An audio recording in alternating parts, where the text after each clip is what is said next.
Of all of the gangland killings in recent decades, few have become such a prominent part of criminal folklore as the so-called Essex Boys murders. The ruthless execution of Tony Tucker, Patrick Tate and Craig Rolfe in a Range Rover in a country lane in 1995 has spawned no fewer than 12 feature films based on or inspired by the true story of what happened. For months, the grisly whodunit gripped the nation, rarely out of the newspapers, as underworld figures shared tip-offs and theories about who was behind the ambush, also known as the Range Rover murders or the Rettendam murders, after the village where the shootings took place. The official version accepted by a jury at a trial in 1998 is that Michael Steele, a drugs courier, lured them into an ambush with the promise of a drugs deal, where his accomplice car mechanic Jack Worms blasted all three to death with a pump-action shotgun. Worms, now 62, was released on parole from his life sentence in 2021, while Steele, aged 80, remains in prison. Both men have protested their innocence from day one and continue to do so. They have made 2 unsuccessful appeals, and earlier this year the Criminal Cases Review Commission rejected another challenge to the convictions.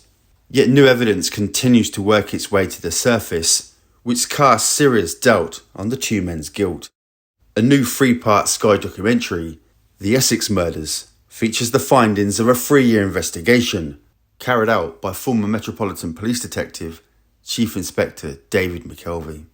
He played a minor role in the original investigation and had been totally convinced of Worms and Steele's guilt, but now believes the evidence points inescapably to a serious miscarriage of justice. We've been ploughing our way through this for 3 years, and there isn't a week goes by without something coming out that makes you sit back in disbelief, he says. Worms' family hope McKelvey's findings might eventually lead not only to the convictions being overturned, but also to a public inquiry. When Worms and Steele were arrested in 1996, a lot of Essex's shadier figures scoffed at the suggestion they could have done it. The public were glad that 2 apparent dangerous men had been taken off the streets, but those who knew the 2 men insisted they were no assassins. Steele was a known drugs importer, but had no history of violence, while Worms had never fired a gun in his adult life, according to friends. Neither fitted the profile of a skilled assassin who could dispatch 3 tough men with such speed and accuracy that none of them were able to defend themselves. It always felt like a case that had more questions than answers.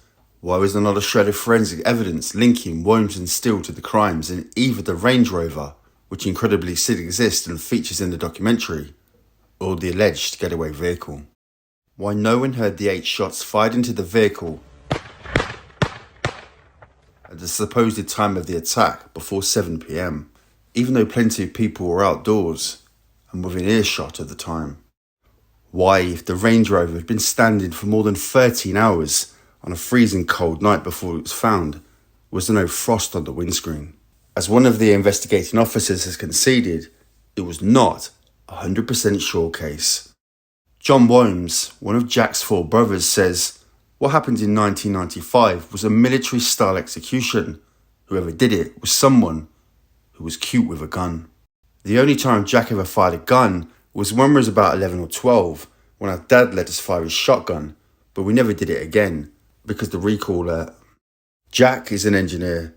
Even when he was 10, he would sit for hours on end taking engines apart. He had the patience to do that, but how he had the patience to do 25 years in prison for something he didn't do, I will never know. He believes compelling new evidence turned up by McKelvey suggests that not only Worms and Steele are the victims of a miscarriage of justice, but that police corruption skewed the original investigation into the triple murder, which may not have even happened on the day the jury was told it did. Among the few facts that are undisputed are that Tucker, Tate and Rolfe drove down Workhouse Lane, where their Range Rover stopped at a 5-bar gate leading to open fields. Shortly after 8 a.m. the next day, Peter Fairbold, owner of the near White House farm, and his friend Ken Jiggins were driving down the lane on their way to feed pheasants when they came across the murder scene and dialed 999. The victims were known to the police. Tony Tucker, 38, was a career criminal whose private security firm supplied doormen to Essex nightclubs. and controlled the drugs trade within them. He was widely suspected of supplying the ecstasy tablet which 3 weeks earlier had claimed the life of a local schoolgirl, Leah Betts, on her 18th birthday. And it was this link that helped make the murders such a cause célèbre. Leah was the daughter of Paul Betts, a former policeman.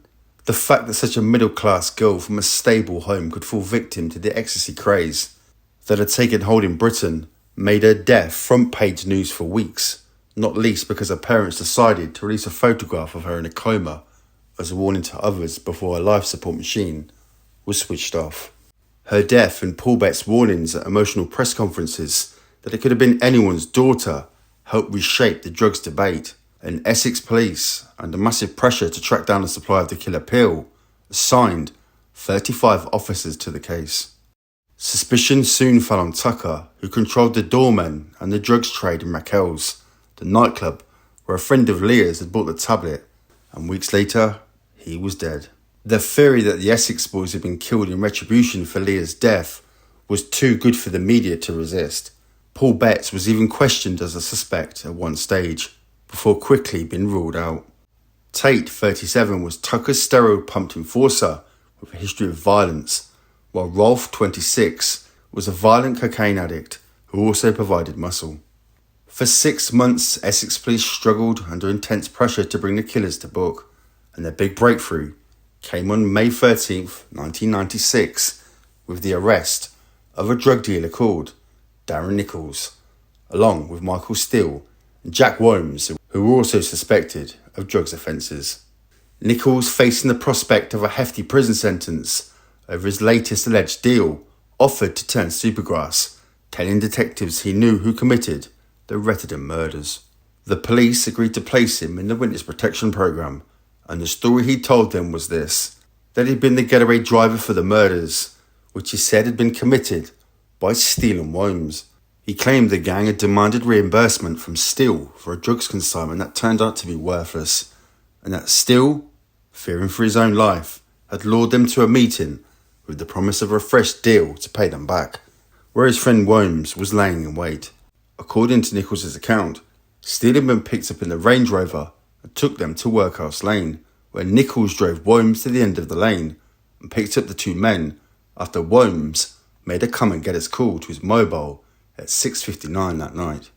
Nichols' evidence proved pivotal to the prosecution case, and he remains in the witness protection programme to this day, living under assumed identity. But there were problems with Nichols' story from the beginning. Ian Williams, who lived in Rettendam, said he walked past the murder scene between 7 p.m. and 7:10 p.m. on the night in question, after the Crown's time window for the shooting, and the Range Rover was not there. The landlady of a local pub who knew the three victims said they were in her bar hours after the moment the police said they'd been killed. 2 witnesses claimed to have been involved in a Rage Roads incident with a Range Rover at 11:30 that night. Peter Fearbold, who'd been working outside, did not hear any shots at the time the police said the murders happened, despite being well within earshot. Another witness, however, did hear at least 6 gunshots about midnight when he was out feeding his foal. The suggestion that the murders might have actually happened at or shortly after midnight on December the 7th was given further credence by the fact there was no frost on the windscreen of the Range Rover when it was discovered, despite Mr. Fearbold having to clear his own windscreen with hot water before he set off that morning and came across the bodies. But the jury at trial was told if they believed Nichols, they must convict, and this is what they did. Following 2 unsuccessful appeals by Williams and Steele in 2019, Williams' legal team approached McKelvey, who has run his own private security investigations business since retiring from the police in 2010. McKelvey, as it happened, was the officer who arrested Darren Nichols back in 1996. He had little time for talk of a mistrial. I was totally convinced that Williams and Steele were responsible for the murders, he says. But after reading through the material assembled by the defence team, he began to have doubts. He asked a former colleague, ex-detective Chief Superintendent Albert Patrick, to read the material, and his response was, "There is something seriously wrong here." McKelvey agreed to take on the case on a pro bono basis. In particular, McKelvey and his team looked into the account given by a man known as Witness A, who was arrested in January 1996, months before Nichols, Steele and Williams were held. Like Nichols, he claimed to have been the getaway driver.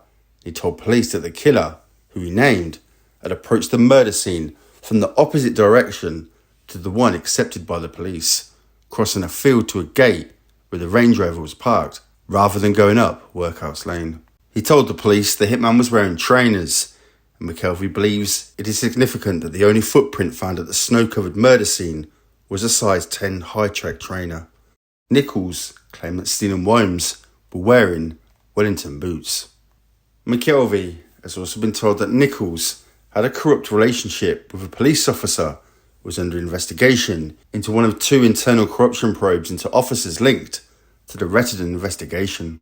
It chimes with the fact that when McKelvey was sent to arrest Nichols, the briefing took place in a Sainsbury's car park rather than a police station because of suspicions of police corruption. A protected witness from an unrelated case known as Raymond has told McKelvey's team that Nichols told him he had been coached by the police in what to say at the trial, and he was worried about getting the agreed timeline wrong.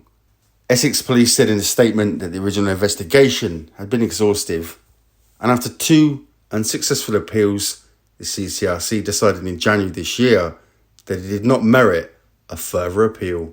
It said there was no fresh evidence identified which would call the original verdicts into question.